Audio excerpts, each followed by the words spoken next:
Hello friends, welcome to my YouTube channel Ranganath technical. ಇವತ್ತಿನ ವಿಡಿಯೋದಲ್ಲಿ ನಾನು ನಿಮಗೆ ತೋರಿಸ್ಕೊಡ್ತಾ ಇರೋದು ಒಂದು ಔಷಧಿ ಸಸ್ಯವನ್ನ ನೋಡ್ತಾ ಇದ್ದೀರಲ್ಲ. ಈ ವಿಡಿಯೋದಲ್ಲಿ ಇದೊಂದು ಔಷಧಿ ಸಸ್ಯ. ಇದರ ಹೆಸರು ಉಮ್ಮತ್ತು ಸೊಪ್ಪಂತ. ಇದರ ಹೆಸರು. ಇದೊಂದು ಔಷಧಿ ಸಸ್ಯ. ಸಾಮಾನ್ಯವಾಗಿ ಇದು ಎಲ್ಲೂ ಕೂಡ ಇದು ಕಾಣಲ್ಲ.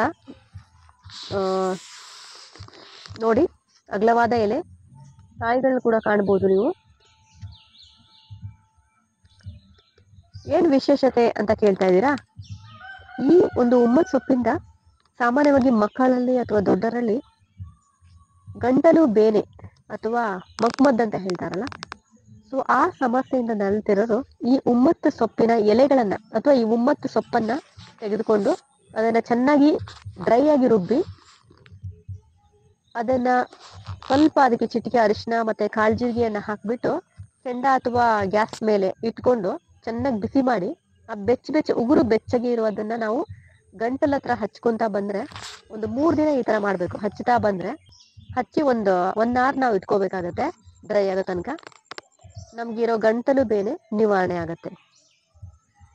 ಸೊ ಇದು ಸಾಮಾನ್ಯವಾಗಿ ಎಲ್ಲರಿಗೂ ಕೂಡ ಇದು ಉಪಯೋಗ ಆಗತ್ತೆ, ಗಂಟಲು ಬೇನೆ ಇದ್ದವರಿಗೆ.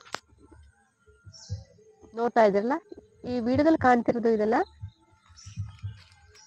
ಕಾಯಿ ನೋಡ್ತಾ ಇದ್ದೀರಿ ನೀವು, ಉಮ್ಮತ್ ಸೊಪ್ಪಿನ ಕಾಯಿ. ನೋಡಿ, ಈ ಕಾಯಿಗಳೇ ಉದ್ರಿ ನೆಲಕ್ಕೆ ಬಿದ್ದು ಮಗದೊಂದು ಸಸ್ಯವ ಹುಟ್ಕೋತಾ ಹೋಗುತ್ತೆ. ನಮ್ಮ ಮನೆಯಲ್ಲಿ ಈ ಔಷಧಿ ಸಸ್ಯ ಕಾಣ್ಬೋದು ನೀವು. ನೋಡಿ, ಏನ್ ಡ್ರೈ ಆಗಿದೆ ಇದು ಬೀಜ. ಇದೇ ನೆಲಕ್ಕೆ ಉದ್ರಿ ಮತ್ತೊಂದು ಸಸ್ಯ ಹುಟ್ಕೊಳ್ಳುತ್ತೆ. ನೋಡ್ತಾ ಇದ್ದೀರಲ್ಲ, ಇದೇ ಉಮ್ಮತ್ ಸೊಪ್ಪು.